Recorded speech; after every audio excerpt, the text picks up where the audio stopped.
Hi nerds! Today I'm going to review a book that comes out next month, and that is The Gentleman's Guide to Vice and Virtue by Leigh.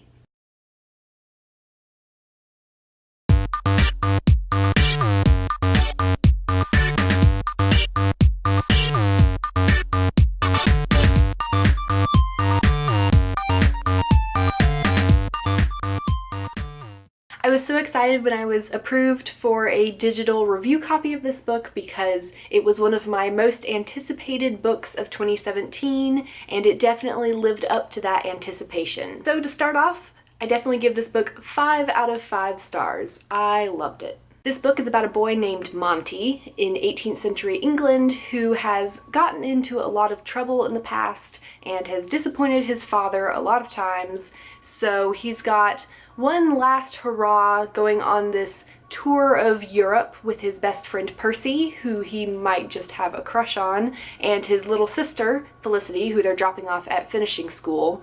And once he gets done with this tour, he's going to have to settle down, learn to run his father's estate, and just have a boring life. So this is his last time to have fun with his best friend. But in typical Monty fashion, he gets into some trouble, and they end up with some men after them, and they are fleeing across the continent of Europe, trying to fix the problem that Monty started. The characters are definitely the strongest point of this book. I was rooting for them the whole time, and they were funny, and I loved their interactions and relationships with each other and the messes they got into. What surprised me the most about this book was how much I loved Felicity, Monty's little sister. She's mentioned briefly in the blurb, so I didn't realize just how much of a role she would have and how much of a powerful woman she would be, and she's just great and intelligent and funny, and I just love her. What definitely didn't surprise me was how much I loved Monty and Percy and wanted them to just kiss and get together and admit their feelings for each other. I knew going into this book that I was going to ship them hard. I had read the first chapter when it was released online, and I was already in love with them at that point. And the book definitely carries through on its promise to make you fall in love with them. Just more and more throughout the book, I just wanted them to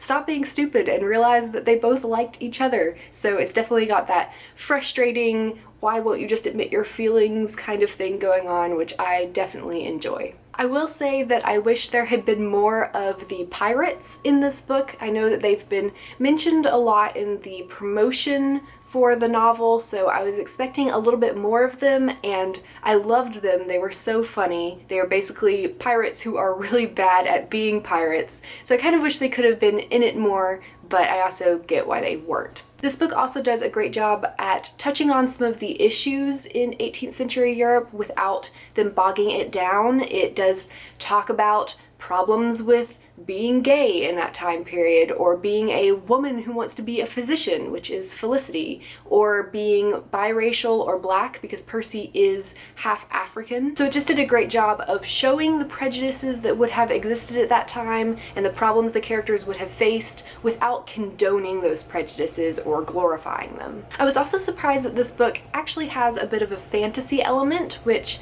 I don't think is mentioned in the blurb. Maybe it is and I just didn't notice it, but I was not expecting that. I was expecting it to just be historical fiction, but it's actually a little bit of a historical fantasy, which was fun and surprising to learn. And most importantly, the ending. This book had a very satisfying ending. I had all of the closure that I needed. I didn't feel like I needed another book, although I would totally welcome another book about these characters. I felt happy and fulfilled and knew that all my characters had the ending I wanted for them. So definitely check out this book when it comes out next month. It comes out on June 27th, 2017. It is definitely worth your money and worth your time, and I just love it. I love these boys. I love Felicity. I love this story. So read it.